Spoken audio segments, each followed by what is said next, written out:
Truth is not the absence of falsehood, but the ability to uphold a fact or belief that is accepted as true, irrespective of whose else is good.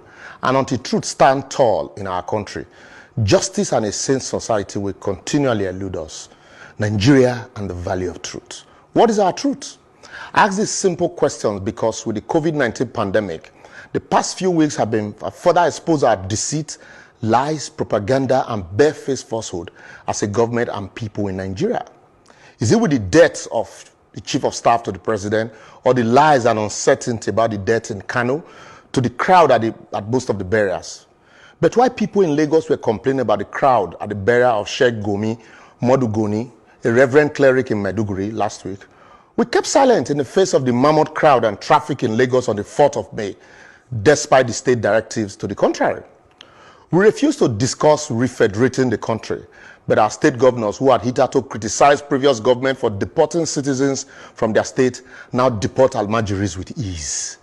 Kano State Governor chooses to relax lockdown in the midst of increasing numbers of coronavirus patients, death and chaos. Yet, he's neither corrected by his advisors nor criticized by northern leaders because he's from the same place with them. An Attorney General charges Funke Akindele for violating social distance regulations, but gather a crowd of journalists, much more than that of the accused, to explain his legal triumph. We are told to look the other way because as ministers in the temple of justice, we should only see evil, hear evil, but must not speak evil. What is our truth? A National Assembly is confronted with a pandemic and lack of adequate legislation to deal with the situation.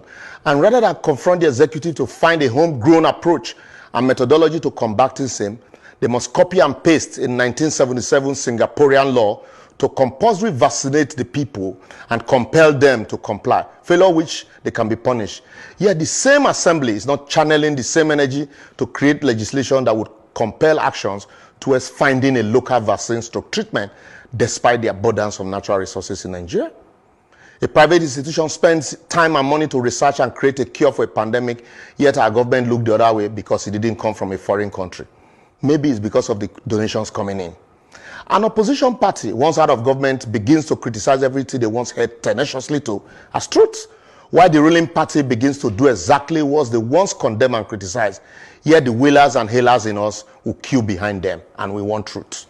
EFCC recovers and confiscates assets of so many former government officials, yet government claims to be looking for private properties to convert to isolation centers. I laugh. A president is unavailable to answer burning questions, provide leadership and give answers to concise questions and a clear-cut direction in a pandemic situation apart from a pre-recorded broadcast, and we refuse to inform him that is a recipe for failure and disaster because we want to be politically correct. We divert money and palliative meant for the poor in a war situation into private use, forgetting that we might not live to spend such money, and the government is too calm to investigate same. Government issues directive and instructions on managing the crisis, while those in government flout same sanctions. The rest of us bluntly refuse to comply, yet we want the abatement of the pandemic. You claim to be a member of civil society organization, but displaying civility in the larger society whilst bashing government for simply following your step. I ask you, what's your truth? And I'm sure when all of this is over, our pastors and imams will tell their faithful to come for Thanksgiving with nairas, pounds, dollars, and euro to celebrate the defeat of the virus, despite not doing anything to contribute to the cure. Foolishly, we must all go, as they say, touch not my anointed and do my prophet no harm. We all must find our truth someday.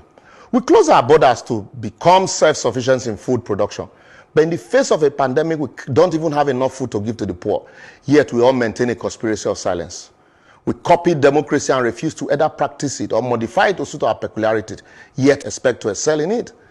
My advocacy today would be, until we find our truth as a country and stand with it, irrespective of our tribe, position, religion, or political affiliation, be it in government or out of government, because our leaders are drawn from among us, we will keep dancing in circles and pointing accusing fingers at one another, but ourselves, until we disintegrate as a country, which if care is not taken, might be sooner than expected.